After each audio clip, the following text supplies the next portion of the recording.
Banking and financial सेक्टरमध्ये career करू इच्छिणाऱ्या युवक युवतींकरिता IBPS प्रोबेशनरी ऑफिसर्स तसेच मॅनेजमेंट ट्रेनीचे एक्झामिनेशन ही एक अत्यंत महत्त्वाची एक्झामिनेशन आहे. प्रतिवर्षी institute of banking personal selection म्हणजेच IBPS या संस्थेच्या माध्यमातून देशातील विविध राष्ट्रीयकृत बँकांच्या मधील प्रोबेशनरी ऑफिसर्स किंवा मॅनेजमेंट ट्रेनीच्या भरतीकरिता जाहिरात प्रसिद्ध केली जाते. वर्ष 2025 करिता प्रोबेशनरी ऑफिसर्स व मॅनेजमेंट ट्रेनी भरतीकरिताची जाहिरात ही नुकतीच प्रसिद्ध करण्यात आलेली आहे. प्रतिवर्षीप्रमाणे देशातील वेगवेगळ्या राष्ट्रीयकृत बँकांच्या मधील PO किंवा MT या पदांच्या भरतीकरिताची ही जाहिरात आहे. जाहिरातीमध्ये प्रामुख्याने या संपूर्ण सिलेक्शन प्रोसेसबद्दलचे वेगवेगळे टप्पे हे त्या ठिकाणी ठरवून देण्यात आलेले आहेत. ऑनलाईन ॲप्लिकेशन करण्याची प्रोसेस 1 जुलै 2025 पासून सुरू झालेली असून 21 जुलै 2025 अखेर इच्छुक व पात्र युवक युवती या भरती परीक्षेकरिता ऑनलाईन अर्ज दाखल करू शकतात. ऑनलाईन अर्ज व त्यासाठीची परीक्षा शुल्क भरण्यासाठीची मुदत 21 जुलै 2025 पर्यंत त्या ठिकाणी देण्यात आलेली आहे. या भरती परीक्षेसाठी साधारणपणे ऑनलाईन प्रिलिमिनरी एक्झाम, त्याचबरोबर मेन्स एक्झाम आणि त्यानंतर त्या ठिकाणी इंटरव्ह्यू अशी साधारणपणे प्रोसेस राहते. सध्या आपण जर पाहिलं तर ऑनलाईन एक्झामिनेशनचा टेंटेटिव्ह शेड्यूल या ठिकाणी देण्यात आलेला आहे. ऑगस्ट 2025 मध्ये या भरती परीक्षेचा पहिला टप्पा म्हणजेच प्रिलिमिनरी एक्झाम ही घेतली जाईल आणि त्यानंतर मेन्स एक्झाम ऑक्टोबर 2025 मध्ये ही त्या ठिकाणी शेड्यूल करण्यात आलेली आहे. यासाठीच्या ॲक्च्युअल डेट्स या त्यावेळी शेड्यूलनुसार या देण्यात येत असतात. साधारणपणे डिसेंबर 2025 किंवा जानेवारी 2026 मध्ये जे विद्यार्थी त्या ठिकाणी शॉर्टलिस्ट होतील त्यांचे इंटरव्ह्यू देखील शेड्यूल करण्यात आलेले आहेत. थोडक्यात जानेवारी ते फेब्रुवारी 2026 पर्यंत प्रत्यक्षात या पदभरतीसाठीच्या पात्र उमेदवारांची निवड झाल्याबद्दलची प्रोव्हिजनल अलॉटमेंट ही त्या ठिकाणी दिली जाणार आहे. तर या देशातील राष्ट्रीयकृत बँकांच्या मधील प्रोबेशनरी ऑफिसर्स होण्याकरिताची ही एक अत्यंत महत्त्वाची संधी आहे. अलीकडील काळात या प्रोबेशनरी ऑफिसरच्या जाहिरातीमध्ये पार्टिसिपेट होणाऱ्या बँका व त्यामधील पदसंख्या दिवसेंदिवस त्या ठिकाणी कमी होत आहे. असे असले तरी यावर्षी यामध्ये मोठी पदभरती या ठिकाणी केली जात आहे. यामध्ये पार्टिसिपेट होणाऱ्या बँकांची संख्या आपण पाहिली तर त्यामध्ये प्रामुख्याने bank of Baroda, bank of India, bank of Maharashtra, Canara bank, central bank of India, Indian bank, Indian overseas bank, Punjab national bank, Punjab and Sindh bank, UCO bank व युनियन बँक ऑफ इंडिया या बँक्स त्याच्यामध्ये सहभागी झालेल्या आहेत. म्हणजेच ही भरती परीक्षा ही प्रामुख्याने या 11 राष्ट्रीयकृत बँकांच्या मधील पदभरतींच्यासाठी होणार आहे. स्टेट बँक ऑफ इंडियाकरिता प्रोबेशनरी ऑफिसर भरतीची स्वतंत्र जाहिरात नुकतीच प्रसिद्ध करण्यात आलेली आहे. इच्छुक उमेदवार त्याही जाहिरातीनुसार अर्ज करू शकतात. प्रोबेशनरी ऑफिसर्स किंवा मॅनेजमेंट ट्रेनी या पदासाठीचे बेसिक स्केल पे स्केल जे आहे यामध्ये देण्यात आलेले आहे. या पे स्केल बरोबरच निवड झालेल्या उमेदवारांना बँकेच्या कर्मचाऱ्यासाठी देय असणारे इतर भत्ते व त्यासाठी ज्या काही फॅसिलिटी त्या ठिकाणी उपलब्ध करून दिल्या जातात त्या देखील या प्रोबेशनरी ऑफिसर्स किंवा मॅनेजमेंट ट्रेनी यांना देण्यात येणार आहेत. या पदाकरिता अर्ज करण्याकरिताचे एलिजिबिलिटी क्रायटेरिया या जाहिरातीमध्ये देण्यात आलेले आहेत की यामध्ये प्रामुख्याने वयाचा जो निकष आहे तो जर आपण त्या ठिकाणी पाहिला तर यामध्ये प्रामुख्याने 2 जुलै 1995 ते 1 जुलै 2005 या दरम्यान ज्यांचा जन्म आहे असे कॅन्डिडेट यासाठी अर्ज करू शकतात.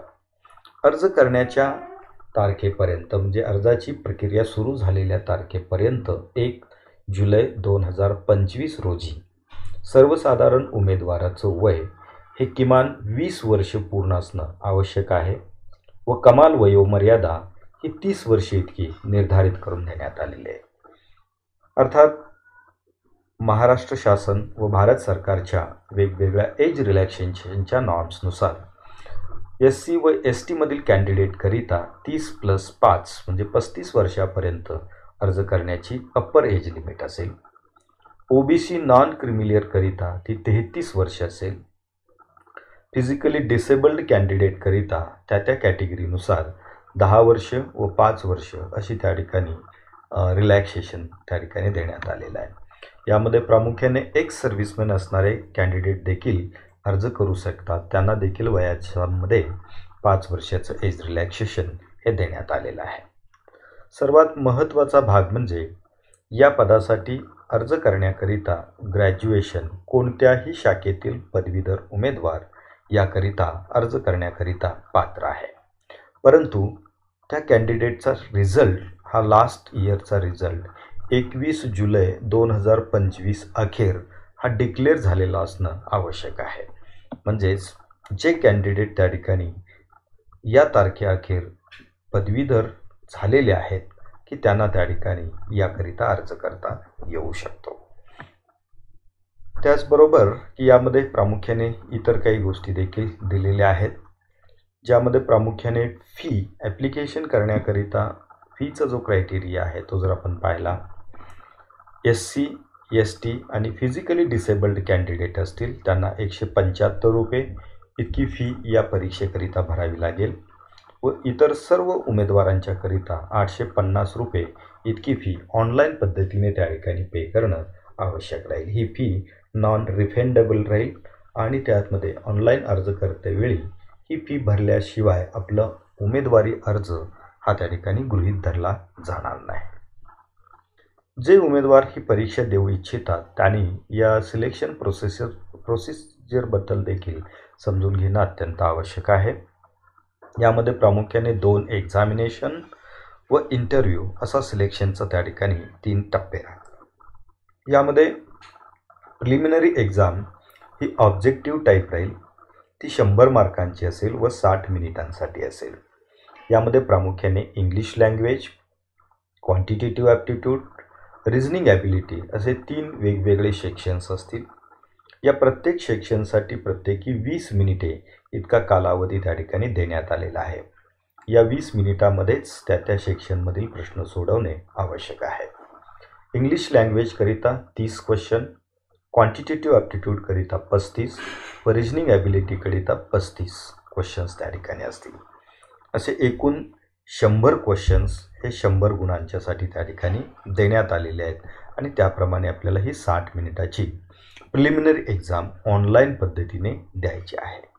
जे उमेदवार प्रिलिमिनरी एक्झाममधील मिनिमम कट ऑफ क्लिअर करतील अशा उमेदवारांना प्रोबेशनरी ऑफिसर्स किंवा मॅनेजमेंट ट्रेनिंगकरिताची ही जी पुढची परीक्षा आहे ती मेन्स एक्झामिनेशन त्यांना त्या ठिकाणी देता येऊ शकेल. मेन्स एक्झाम ही ऑब्जेक्टिव्ह प्लस डिस्क्रिप्टिव्ह अशा पद्धतीची त्या ठिकाणी राहील, ज्यामध्ये प्रामुख्याने रिजनिंगकरिता 40 क्वेश्चन आणि 60 मार्क्स राहतील. त्यासाठी 50 मिनिटाचा कालावधी हा त्या ठिकाणी देण्यात आलेला आहे. त्याचबरोबर दुसरा जो सेक्शन राहील तो general economy, banking awareness, digital financial awareness including Reserve Bank of India circulars यावरती आधारित त्या ठिकाणी 35 क्वेश्चन्स असतील. त्याकरिता 50 गुण असतील आणि याकरिता 25 मिनिटांचा कालावधी हा देण्यात आलेला आहे. तिसरा सेक्शन याच्यामधला जो असेल तो इंग्लिश लँग्वेजचा असेल. या सेक्शनमध्ये प्रामुख्याने त्या ठिकाणी 35 क्वेश्चन्स असतील, 40 गुण त्यासाठी देण्यात आलेले आहेत. त्याकरिता 40 मिनिटाचा कालावधी राहील. चौथा सेक्शन डेटा ॲनालिसिस व इंटरप्रिटेशनचा आहे, ज्यामध्ये 35 क्वेश्चन्स आणि एकूण 50 मार्क त्याकरिता असतील. त्याकरिता 45 मिनिटाचा कालावधी निर्धारित करून देण्यात आलेला आहे. ही प्रामुख्याने त्या ठिकाणी MCQ म्हणजेच ऑब्जेक्टिव्ह टाईप परीक्षा त्या ठिकाणी राहील. सेक्शन 1, 2, 3 व 4 म्हणजेच रिजनिंग, GK, इंग्लिश लँग्वेज, आणि DI हे जे सेक्शन्स आहेत हे मल्टिपल चॉईस पद्धतीची ऑनलाईन परीक्षा त्या ठिकाणी राहील. त्यासाठी 160 मिनिटाचा कालावधी देण्यात आलेला आहे. म्हणजेच यामध्ये एकूण 145 क्वेश्चन्स असतील, त्यासाठी 200 मार्क्स असतील आणि 160 मिनिटाचा कालावधी म्हणजे त्या ठिकाणी देण्यात आलेला आहे. याच्या जोडीला त्याच वेळेला डिस्क्रिप्टिव्ह इंग्लिशचा पेपर देखील त्या ठिकाणी घेतला जाईल, ज्यामध्ये 2 क्वेश्चन्स असतील. एक एशे रायटिंग आणि रीडिंग कॉम्प्रिहेन्शन असे त्या ठिकाणी 2 क्वेश्चन्स असतील. त्यासाठी 25 गुण असतील आणि कालावधी अर्ध्या तासाचा म्हणजे 30 मिनिटाचा कालावधी यामध्ये देण्यात आलेला आहे. अशी ही प्रामुख्याने मेन्स एक्झाम असेल. जे कॅन्डिडेट प्रिलिमिनरी एक्झाममध्ये मिनिमम कट ऑफ त्या कॅटेगरीमधील क्लिअर करतील त्यांनाच मेन्स एक्झाम ही देता येणार आहे.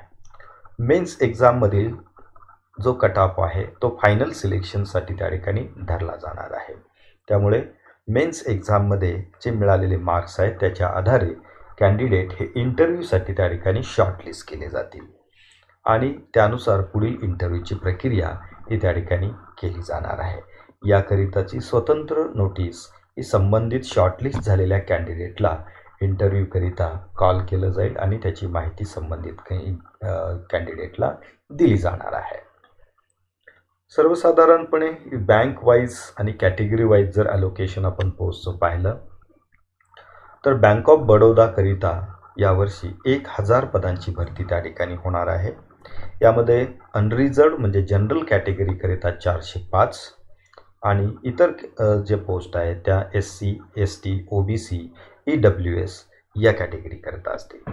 बँक ऑफ इंडियाकरिता एकूण 700 पदभरती केली जाणार आहे. त्यामध्ये 283 ही जनरलसाठी जागा त्या ठिकाणी रिझर्व्ह आहेत.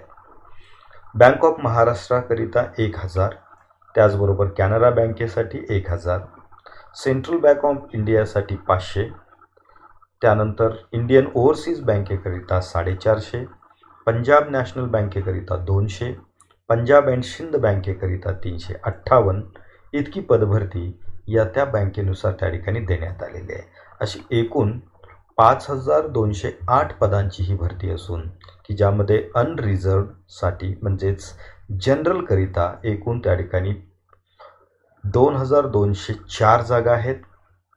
SC करिता 782, ST करिता 365, OBC करिता OBC नॉन क्रिमिलियर करिता 1337, EWS करिता 520 आणि जनरल करिता 2204 असे एकूण 5208 पदांची ही त्या ठिकाणी भरती असणार आहे.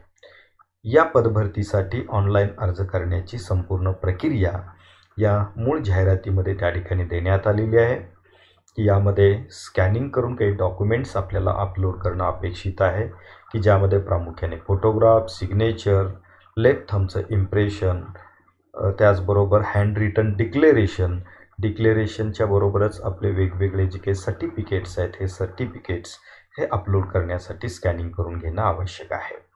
फोटोग्राफ्स अपलोड करण्याकरिता स्कॅनिंग करण्याची ही प्रोसिजर देखील जाहिरातीमध्ये देण्यात आलेली आहे. ते किती साईजमध्ये त्या ठिकाणी स्कॅनिंग करणं अपेक्षित आहे, त्याचबरोबर त्याचे डायमेन्शन्स या सर्व गोष्टी यामध्ये देण्यात आलेल्या आहेत. याबरोबरच यामध्ये सर्वात महत्त्वाचं एक डॉक्युमेंट आपल्याला अपलोड करायचं आहे ते म्हणजे hand written declaration. Hand written declaration upload करण्याकरिता एका कोऱ्या पेपरवरती हा मजकूर स्वतः त्या ठिकाणी स्वतःच्या हस्ताक्षरामध्ये लिहून की त्या ठिकाणी सिग्नेचर करून ते डॉक्युमेंट आपल्याला स्कॅन करून अपलोड करणं आवश्यक आहे.